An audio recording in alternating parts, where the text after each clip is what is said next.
नमस्कार, स्वागत है आपका हमारे चैनल पर। 7 अगस्त को 2 मेन बोर्ड आईपीओ आने वाले हैं। अब हमें डिसीजन लेना है इन दोनों आईपीओ में से कौन से आईपीओ में अप्लाई करना है। अगर ये दोनों आईपीओ ठीक है तो कौन से आईपीओ में ज़्यादा लोड के लिए अप्लाई करना है और कौन से आईपीओ में कम लोड के लिए अप्लाई करना है। 7 अगस्त को जेएसडब्ल्यू ग्रुप जेएसडब्ल्यू सीमेंट का आईपीओ लेकर आ रहे हैं और दूसरा IPO all time plastic limited company लेकर आ रही है। अब कंफ्यूजन ये है कि दोनों आईपीओ में से कौन सा आईपीओ अप्लाई करने लायक है और कौन सा आईपीओ अप्लाई करने के लायक नहीं है। इस कंफ्यूजन को दूर करने के लिए हम दोनों आईपीओ का कंपैरिजन करेंगे जिससे हमें डिसीजन लेने में आसानी हो। कंपैरिजन करने से पहले आईपीओ की डिटेल जानते हैं। चलिए शुरुआत करते हैं आज के वीडियो की।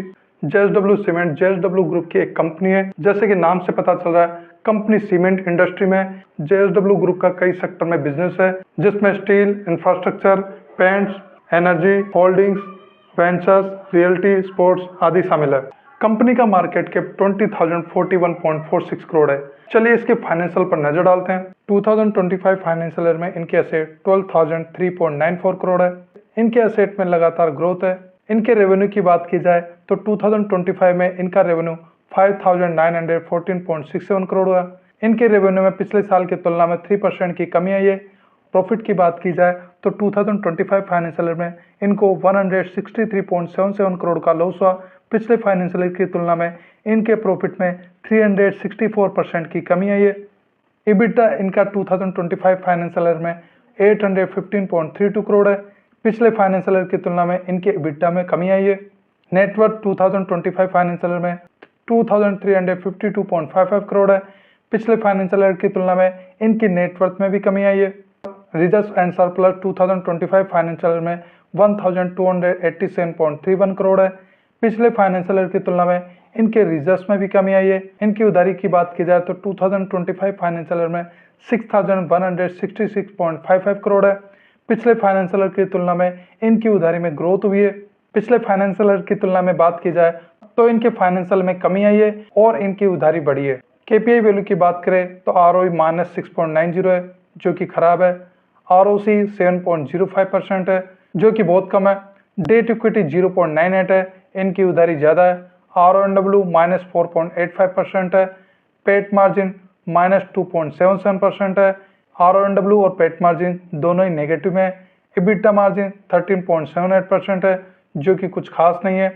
प्राइस टू बुक वैल्यू 6.16 है जो कि ज़्यादा है। ओवरऑल इनकी केपीआई वैल्यू भी ठीक नहीं है। कुल मिलाकर इनके फाइनेंशियल बहुत वीक है। आईपीओ का टोटल हिस्सा 3,600 करोड़ है जिसमें फ्रेश इशू 1,600 करोड़ और ऑफर फॉर सेल में 2,000 करोड़ है। एक शेयर की प्राइस 139 से लेकर 147 है। एक लॉट में 102 शेयर है और एक लॉट का अमाउंट 14,994 है। आईपीओ में रिजर्वेशन क्यूआईबी के लिए 50%, रिटेल के लिए 35% और एनआईआई के लिए 15% है। कंपनी का आईपीओ लाने का ऑब्जेक्ट क्या है, चलिए उस पर नजर डालते हैं। आईपीओ फंड से ये 800 करोड़ नागौर राजस्थान में न्यू इंटीग्रेटेड सीमेंट का एस्टेब्लिश करने में यूज करेंगे। 520 करोड़ ये अपने डेट चुकाने में यूज करेंगे। बैलेंस फंड ये जनरल कॉर्पोरेट पर्पज में यूज करेंगे। चलिए अब all time plastic limited company के बारे में जानते हैं। ये कंपनी 1971 में एस्टेब्लिश हुई थी। ये कंपनी प्लास्टिक हाउसवेयर प्रोडक्ट का मैन्युफैक्चरिंग करती है। इनके प्रोडक्ट की 8 कैटेगरी है जिसमें prep time, meal time, containers, junior, hangers, organization, bath time, cleaning time है। कंपनी का मार्केट के 1,801.37 करोड़ है। इनके प्रोमोटर्स में कैलेश पूनमचंद शाह, भूपेश पूनमचंद शाह और नीलेश पूनमचंद शाह है। चलिए इनके फाइनेंशियल पर नजर डालते हैं। 2025 फाइनेंशियल ईयर में इनके एसेट 562.32 करोड़ है। पिछले फाइनेंशियल ईयर की तुलना में इनके एसेट में ग्रोथ हुई है। रेवेन्यू की बात की जाए तो 2025 फाइनेंशियल ईयर में इनका रेवेन्यू 559.24 करोड़ हुआ। पिछले फाइनेंशियल ईयर की तुलना में इनके रेवेन्यू में 8% की ग्रोथ हुई है। 2025 फाइनेंशियल ईयर में इनका प्रॉफिट 47.29 करोड़ है।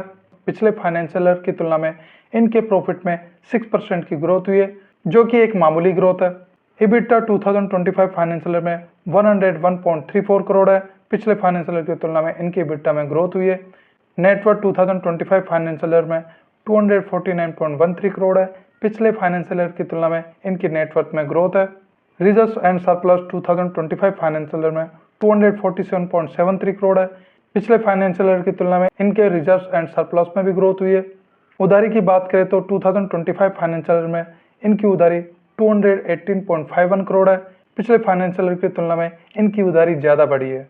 केपीआई वैल्यू की बात करें तो ROE 19.01% है, जो कि ठीक है।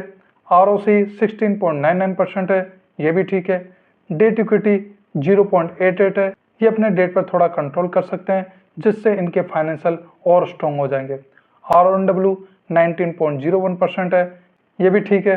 पैट मार्जिन 8.46% है, जो कि एवरेज है। EBITDA मार्जिन 18.16% है, जो कि इतना खास नहीं है। प्राइस टू बुक वैल्यू 7.15 है, जो कि ज़्यादा है। ओवरऑल केपीआई वैल्यू की बात करें तो ठीक ठाक है। आईपीओ का टोटल हिस्सा है 400.60 करोड़ है, जिसमें फ्रेश इशू 280 करोड़ और ऑफर फॉर सेल में 120.60 करोड़ है। एक शेयर की प्राइस 260 से लेकर 275 रुपीज़ है। एक लॉट में 54 शेयर है और एक लॉट का अमाउंट 14,850 रुपीज़ है। आईपीओ में रिजर्वेशन क्यूआईबी के लिए 50%, रिटेल के लिए 35% और एनआईए के लिए 15% है। कंपनी आईपीओ फंड को कहाँ यूज करने वाली है, चलिए उस पर नजर डालते हैं। आईपीओ फंड से 143 करोड़ ये अपनी उधारी पे करने में यूज करेंगे। 113.71 करोड़ मानिकपुर फैसिलिटी के लिए इक्विपमेंट और मशीनरी परचेज करने में यूज करेंगे। Balance fund general corporate purpose में यूज करेंगे। इन दोनों आईपीओ को 7 अगस्त से लेकर 11 अगस्त तक अप्लाई किया जा सकता है। अलॉटमेंट 12 अगस्त को होगा। रिफंड 13 अगस्त से मिलना शुरू हो जाएगा। जिन इन्वेस्टर को आईपीओ अलॉट होगा उनके डीमेट अकाउंट में शेयर 13 अगस्त को क्रेडिट कर दिए जाएंगे। स्टॉक एक्सचेंज में इन दोनों आईपीओ का शेयर 14 अगस्त को लिस्ट होंगे। अब तक हमने दोनों आईपीओ की डिटेल जानी, चलिए इन दोनों आईपीओ का कंपैरिजन करते हैं, जिससे हमें डिसीजन लेने में आसानी हो कि कौन से आईपीओ में अप्लाई करना है और कौन से आईपीओ में अप्लाई नहीं करना है। JSW आईपीओ में एक शेयर की प्राइस 139 से लेकर 147 रुपीज़ है। ऑल टाइम प्लास्टिक में एक शेयर की प्राइस 260 से लेकर 275 रुपीज़ रखी गई है। JSW सीमेंट आईपीओ में एक शेयर की फेस वैल्यू 10 रुपीज़ है, जबकि ऑल टाइम प्लास्टिक आईपीओ में एक शेयर की फेस वैल्यू 2 रुपीज़ है। फेस वैल्यू को ध्यान में रखते हुए ऑल टाइम प्लास्टिक आईपीओ में शेयर की प्राइस थोड़ी ज़्यादा लग रही है। JSW सीमेंट आईपीओ में फ्रेश इशू का पोर्शन 44.44% है, जो कि 1600 करोड़ है। ऑल टाइम प्लास्टिक आईपीओ में फ्रेश इशू का पोर्शन 70% है, जो कि 280 करोड़ है। JSW सीमेंट में ऑफर फॉर सेल का पोर्शन 55.56% है, जो कि 2000 करोड़ का अमाउंट है। ऑल टाइम प्लास्टिक में 30% ऑफर फॉर सेल में, जो कि 120.60 करोड़ है।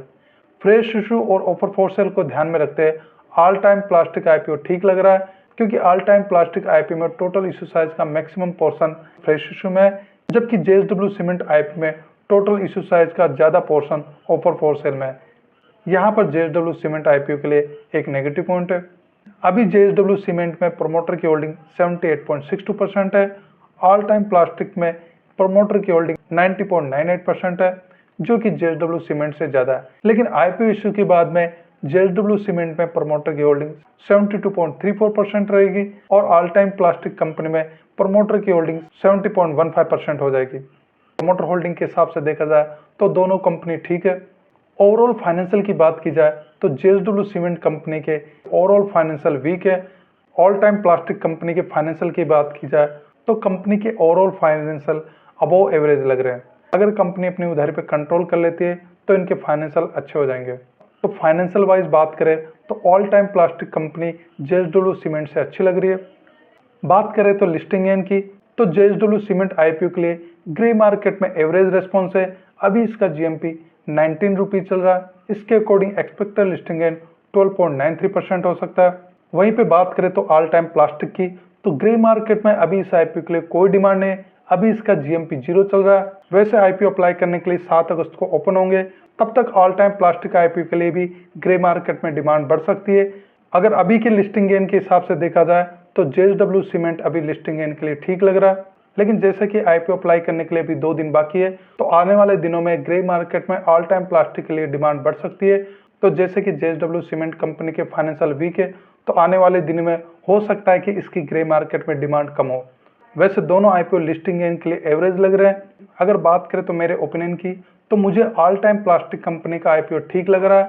इनके फाइनेंशियल भी अच्छे हैं और आईपीओ का टोटल इशू साइज का मैक्सिमम पोर्शन फ्रेश इशू में, बाकी इन दोनों आईपीओ के लिए मेरा फाइनल ओपिनियन मेरे यूट्यूब चैनल पेज पर पोस्ट में आपको मिल जाएगा। आप 6 अगस्त से एवरी इवनिंग में मेरे यूट्यूब चैनल पेज पर पोस्ट में अपडेट को चेक कर सकते हैं, जहां पर मैं अपना ओपिनियन पोस्ट के माध्यम से आपको शेयर कर दूंगा। आज के वीडियो में हमने जेएसडब्ल्यू सीमेंट और all time plastic limited IPO के बारे में बात की। इन दोनों आईपीओ का अपडेट आपको मेरी यूट्यूब चैनल पेज पर पोस्ट में मिलता रहेगा। आप इन दोनों आईपीओ में से कौन से आईपीओ में अप्लाई करने वाले हैं? क्या आप दोनों आईपीओ में अप्लाई करेंगे? कमेंट सेक्शन में बता सकते हैं। वीडियो को लाइक कीजिए, शेयर कीजिए। अगर आप हमारे चैनल पर नए हैं तो चैनल को सब्सक्राइब कर लीजिए। वीडियो देखने के लिए धन्यवाद।